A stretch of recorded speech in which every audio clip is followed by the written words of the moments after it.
Salut à tous, c'est Lise de The Magical World et on se retrouve pour un nouveau DIY.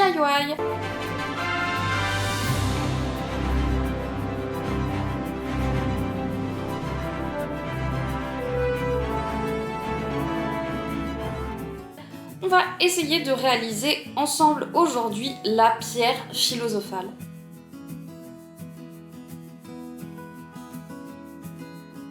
Et bah du coup c'est parti, on va passer à la liste du matériel dont on aura besoin pour réaliser cette pierre.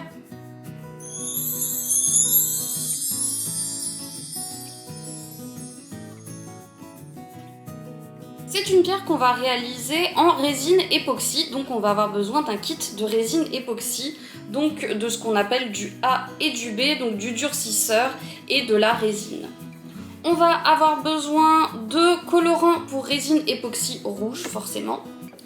On va avoir besoin de différents gobelets doseurs, donc moi c'était fourni avec mon kit, donc des petits gobelets pour calculer le grammage de résine et de durcisseur, et puis un autre gobelet un peu plus grand dans lequel on va faire le mélange final. On va forcément avoir besoin d'un moule de la forme de la pierre philosophale, de différents petits outils pour touiller, donc des petites touillettes et une pipette au cas où, et puis d'une paire de gants, puisque la résine époxy est un peu abrasive, c'est des produits chimiques, donc surtout les enfants, si vous voulez refaire ce DIY, vous le faites avec vos parents et vous le faites pas tout seul. Et pour finir, on aura besoin de papier à poncer pour nous permettre de vieillir un peu notre pierre philosophale. Et ça y est, on a la liste de tout le matériel dont on va avoir besoin pour réaliser cette pierre, donc c'est parti!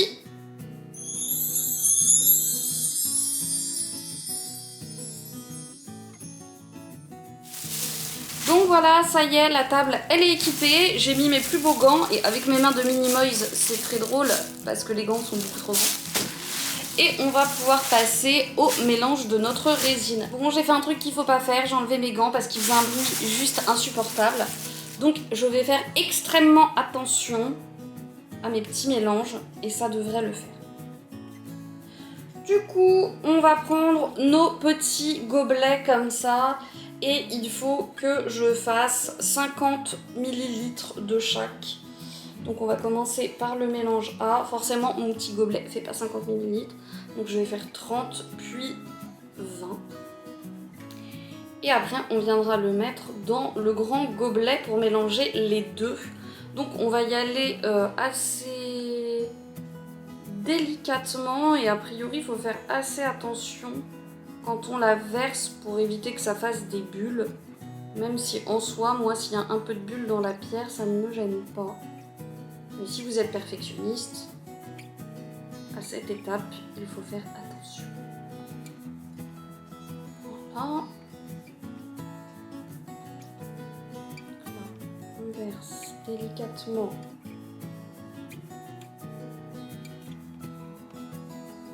dans le gros pot. Hop, et c'est reparti pour 20 ml.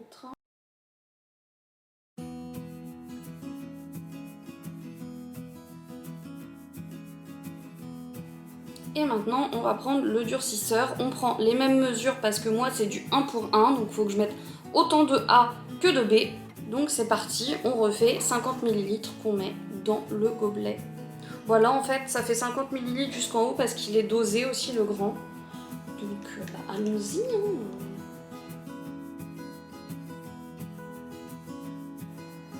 Et maintenant, on va mélanger tout ça. Et donc il faut y aller assez délicatement pour éviter que ça fasse des bulles et que les deux mélanges soient bien mélangés parce que là ça fait des petites vagues. Je vais vous montrer ça de près. Donc on mélange parce que je sais pas si vous voyez bien mais ça fait deux textures un peu différentes et il faut que ce soit bien...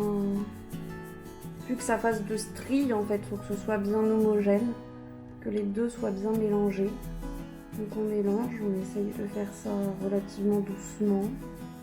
Et donc bah, on mélange, on mélange, on mélange, on mélange jusqu'à ce que ça ait la texture attendue.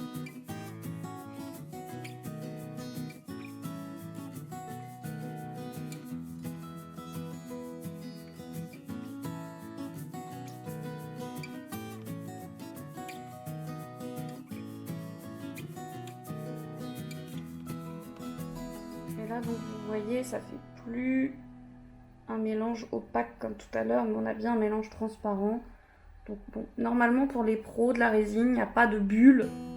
Moi, il y en a un petit peu, mais dans le fond, je m'en moque s'il y en a un petit peu dans la pierre philosophale, ça me dérange pas. Donc ça y est, j'ai bien mélangé tout ça. Maintenant, je vais mettre du colorant rouge dans ma résine et je vais remélanger. Donc, je pense que je vais quand même mettre pas mal de gouttes pour que ça colore bien. Voilà, ça m'a l'air pas mal.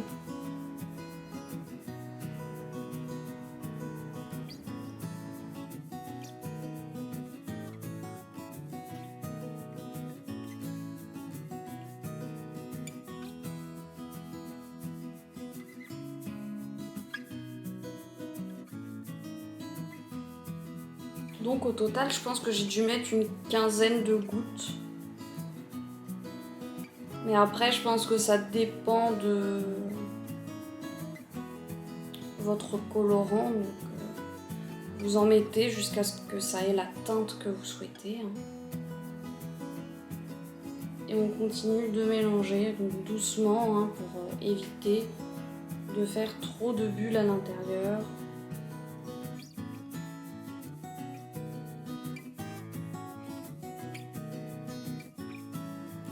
Et c'est pareil avec le colorant, vous allez voir, ça fait des traînées, donc vous continuez jusqu'à ce que ça ait une couleur bien homogène. Donc là, on est pas mal pour moi, et je vais laisser reposer ça un petit peu pour que les bulles d'air remontent légèrement. Donc on va attendre 30 secondes, et puis on va la verser dans notre moule. Donc maintenant, on va couler notre mélange dans notre moule. Donc moi, il y a des bulles, j'ai pas réussi à faire sans, mais tant pis. Et bah c'est parti, allons-y. On va essayer de le faire tout doucement pour pas rajouter plus de bulles.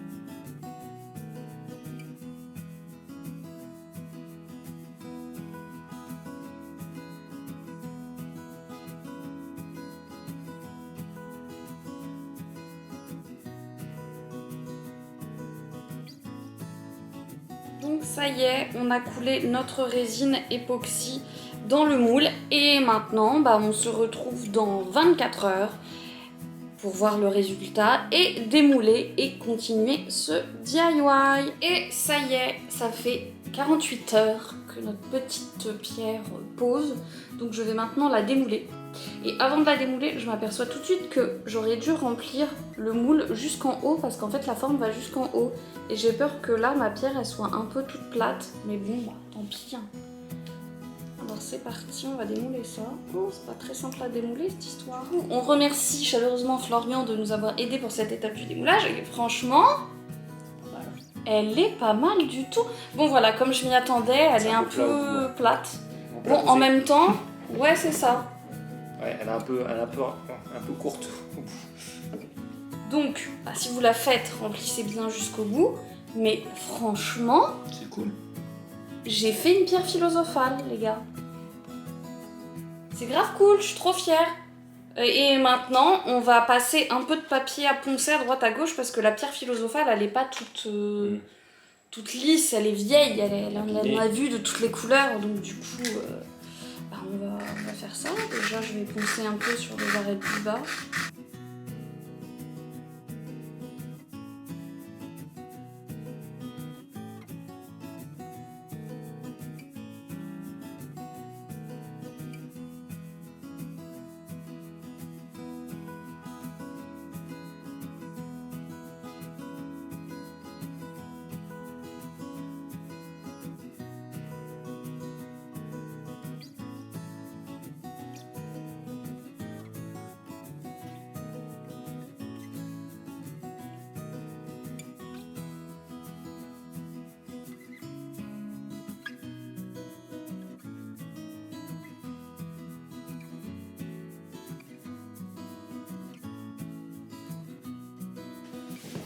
Et vous voyez, là, on l'a bien poncé pour donner un petit effet vieilli. Et puis après, vous pouvez en ajouter un peu plus sur les arêtes ou pas. c'est vous qui voyez. Et ben voilà, on en a fini avec cette vidéo DIY et on a réussi à fabriquer une petite pierre philosophale. J'espère que cette vidéo vous aura plu et puis si vous reproduisez ce DIY, n'hésitez pas à nous taguer sur Instagram parce qu'on adore voir vos créations et les repartager. Et puis il me reste plus qu'à vous dire ciao et à bientôt pour une prochaine vidéo. Bye!